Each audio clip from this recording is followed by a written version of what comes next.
Hey everybody, Doug Welton, District 65 here, formerly District 67. With the redistricting and the census data, they've redrawn the maps and I now represent District 65, which is largely the same. It's Elkridge, Payson, and Santaquin with the surrounding county areas, a little bit of Salem, Lakeshore, Benjamin, West Mountain, but I no longer represent Genola, Alberta, Goshen, Fairfield, all those other places there. So I'm excited to be with you and to represent you this year. Some exciting things that have happened this week, just to kind of give you a recap.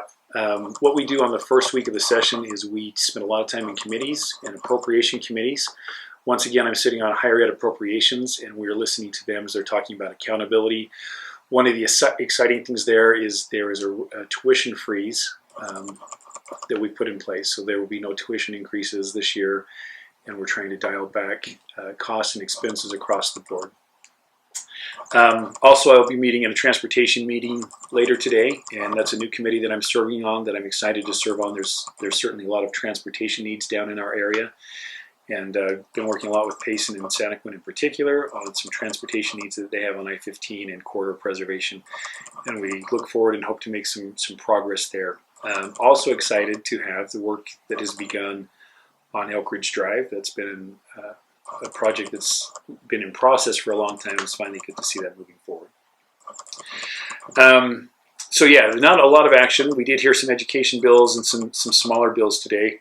But it's a new season, new session. We're excited to get going. So let me just tell you a little bit about some of the priorities that we have as a House of Representatives and our policy pillars and our goals. So number one, stewardship. Stewardship, investment, and affordability. Those are the three issues that we're really trying to address. Stewardship involves many different things. So you may have heard studies that came out recently that said the Great Salt Lake will dry up in 5 years. That's a big concern. We talked about that last year. We passed a lot of bills dealing with this. And I anticipate we'll have $200 to $500 million spent in preserving the Great Salt Lake, which will also transfer down into Utah Lake and possibly some of the wetlands down in the Payson, Benjamin, Palmyra area. But I appreciate the House and Senate leadership and Governor Cox. We've promised that Utah Lake will not dry up. We are working really hard to address that issue. We're also looking at our land management policies in energy and water. As far as affordability goes, housing is a huge problem. As you all know, housing crisis has priced many of our kids out of their homes. And we're looking for ways to address housing affordability. Part of that is we are going to looking at several different ways to decrease taxes. We're looking at income tax, sales tax, food tax, property tax. We're looking at the whole gambit and are looking to send back some unprecedented tax cuts to the Utah people.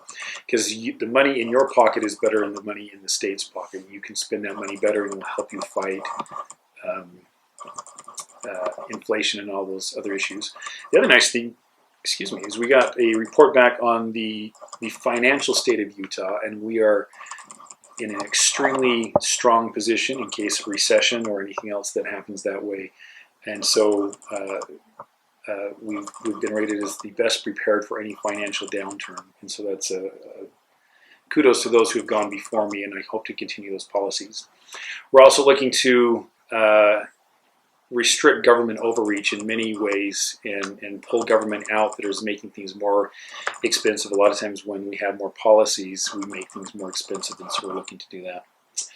And then the last one is investment, and this is one that I've been pleased to be a part of, is investment in Utah's future.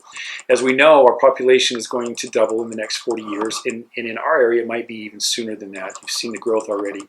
We're looking to address transportation needs that I mentioned earlier, education needs. We're increasing options for parents as well as increasing pay for our teachers and all that they do.